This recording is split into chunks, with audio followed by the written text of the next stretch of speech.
Next on Worcester News Tonight, voters in Northbridge determine whether or not Lasell Field gets a renovation.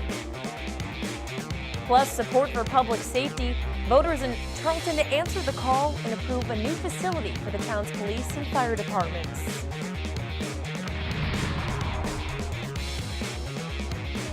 Good evening and thank you for joining us. I'm Anna Botari. Voters in Northbridge tonight voting in favor of renovating Lasell Field. After years of trying to get a turf field to replace the grass, supporters are happy with tonight's outcome. Our Cam Jandro is live in Northbridge tonight with the latest. Cam?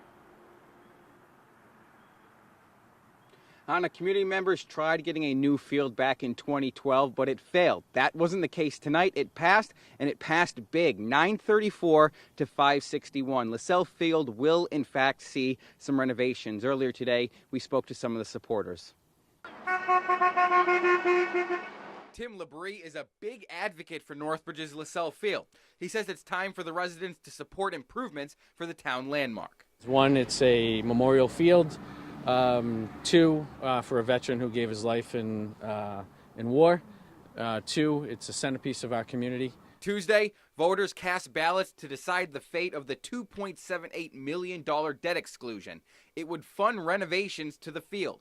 Labrie is a member of the group Friends of Lasell Field. It says the current conditions are a hazard for athletes. We do have grass fields up top that have been moved and shifted to turf fields for the safety of the kids. You cannot play a sport on mud. Now you can see right now the field is gated off and closed, but come after the summertime, there'll be soccer, football, and lacrosse playing all on the same field. Some of the athletes here at Northbridge High say that's the problem. The addition of soccer, field hockey, lacrosse just started beating on the field, wear and tear. When it started to get rainy towards the end of the year, it was just kind of a lot of mud and really no grass at all. Some residents are concerned about the impact the measure would have on their property tax bill. Initial estimates see an increase of 2.75% in year one and jump to 3.5% in year three. But Northbridge's football coach, who's spent the last 50 years on the sideline, says it's time for an upgrade. It's finally caught up to us right now, and it sure would be nice to get a turf field and be like a lot of other schools. Now, between middle and high schools, there are 17 teams that use this field. Supporters say this isn't just good for the athletes, but it's also a good look for the town. They're hoping to have things up and running by the spring of 2020. We're live in Northbridge tonight. I'm Cam Jandro, Worcester News Tonight. A Worcester City Councilor is asking for an update about the status of the police department's substation at Union Station. City Councilor at-large Christian King says he's a supporter of police substations, but has not heard many updates to the department's progress. He says it can help community engagement and allows for people to walk around the busy transportation hub and have access to police officers. He says it's important for people to interact and engage with police.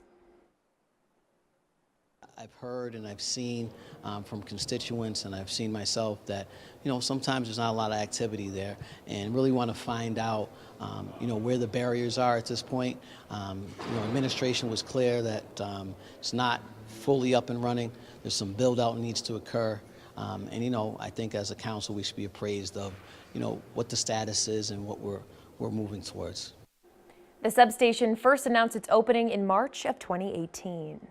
A report out of Nichols College finds slow progress has been made in the rate of women in the state rising to leadership roles in business and legislature. According to the biennial Massachusetts Women's Leadership Index, women make up 13.4% of corporate executive officer positions, 21% on corporate boards, and only 4% of CEOs in the state's largest public companies. The report also found women only make 83 cents for every dollar a man earns. The Worcester Police Department is increasing seatbelt safety enforcement patrols for the next few weeks as part of its Click It or Ticket campaign. The goal of the campaign is to reduce motor vehicle deaths and injuries. According to the state's annual seatbelt observation study, the seatbelt use rate rose more than 80% in Massachusetts last year. but is still behind the national average of almost 90%. The National Highway Traffic Safety Administration says more than half of the 207 people killed in car crashes in the state in 2017 did not have seatbelts on. If you're caught without your seatbelt, fines begin at $25. An Oxford man is facing charges for growing more than 4 times the state's legal limit of marijuana plants in his home. Oxford police say the 50-year-old was growing 55 plants in the house he shares with his wife and 10-year-old son. Carl Hillman was summoned to court on multiple charges, including possession in excess of 12 marijuana plants, which is the state's limit for 2 adults to grow in their home. Oxford police say they were tipped off by Hillman's relative, who was concerned about the young boy living in those conditions. About a third of the living space was dedicated to the seedling plants and then maturing plants all the way up, so half of the basement, I would estimate, and then 2 of the 3 bedrooms upstairs with irrigation, ventilation, and fans to circulate the air, special lighting.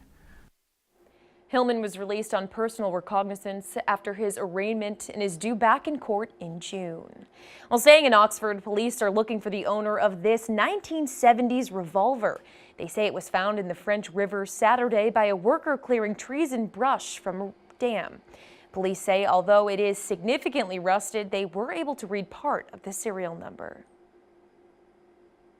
In a packed town meeting, Charlton residents vote to build a new multi-million-dollar complex for the town's public safety departments. The town's firefighters and police officers have worked for more than 2 decades to get funding for much-needed upgrades. Our Chandler Walsh has the details. These are the floor plans for the future Charlton Public Safety Building. It's in the shape of an L, and it's designed so that way the fire apparatus. The town approved a $28.5 million complex for the police and fire departments Monday night. Better, safer, and should boost morale as well. It's a significant weight that was lifted off of our shoulders. Fire Captain Rob Barton says knowing the building will be a reality is a great relief. He says members of the fire department have been on a quest for it for 24 years. There was a time where the town financially wasn't in the best position to move forward with such a large price tag. There was other departments that were far worse off than us. The complex will be next to the current police department and fix building issues to make first responders' jobs easier. The police department will have a lobby safer for residents and a booking system safer for officers. New booking room, easier for processing prisoners, as well as doing reports and evidence collection. Captain Barton says the building will allow the fire department to better clean carcinogens off their turnout gear. They'll also be able to house their staff and vehicles in one place, cutting down on their response times. Putting our building at the top of Masonic Home Road in an area that's more centrally located. Our town is 43 square miles. We needed to be as close to the center as possible. The departments whose job is to serve the community are thankful residents helped support them. They stand behind us, and we're actually ready, both police and fire departments are ready to sort of give them a better service as well. Chandler Walsh, Worcester News Tonight. The city and its ball club want to show off Worcester's rich baseball history inside of the yet-to-be-built Polar Park.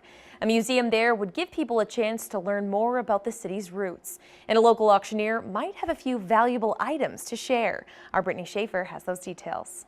Rich baseball history, it's so inspiring. Dr. Charles Steinberg is diving into Worcester's deep baseball history. The National League was founded in 1876, and here we have the 1880 Worcesters.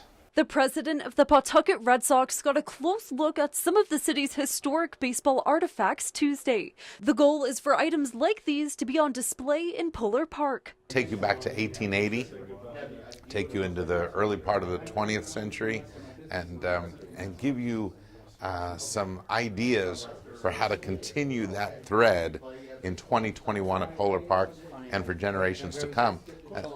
That's a good day at the office. Auctioneer and appraiser Wayne Tuscola owns the pieces. He started collecting historic Worcester baseball items 30 years ago and now has more than 50. Tuscola says the centerpiece of his collection could be worth 6 figures. 1880 piece, that's one that shows the Worcesters, but it has Lee Richmond in it, who pitched the first perfect game in baseball in Worcester. City manager at Augusta says putting a Worcester baseball museum inside the new stadium would increase the draw of Puller Park. Let other people learn from it, be inspired by it. So it's really cool to see that connection, you know, past and present. The city becoming a destination spot, and I'm excited to be a part of it. Brittany Schaefer, Worcester News Tonight. AAA Northeast is predicting travel this Memorial Day weekend will be one of the busiest on record in Massachusetts. AAA Northeast projects more than 43 million people will travel for the holiday across the country. They say the busiest day will be Thursday and Friday afternoon, as well as on the holiday between 3:45 and 5:45 p.m. Their advice is to check the roads before you go. Use your best real-time travel apps and tools to gauge both weather and traffic situations before you head out on the roadway. You don't want to be sitting in a 5-mile backup at the Sagamore Bridge if you can sit in a 1-mile backup or no backup at all. AAA also says gas prices are trending down and advise people to fill up early in case retailers increase prices.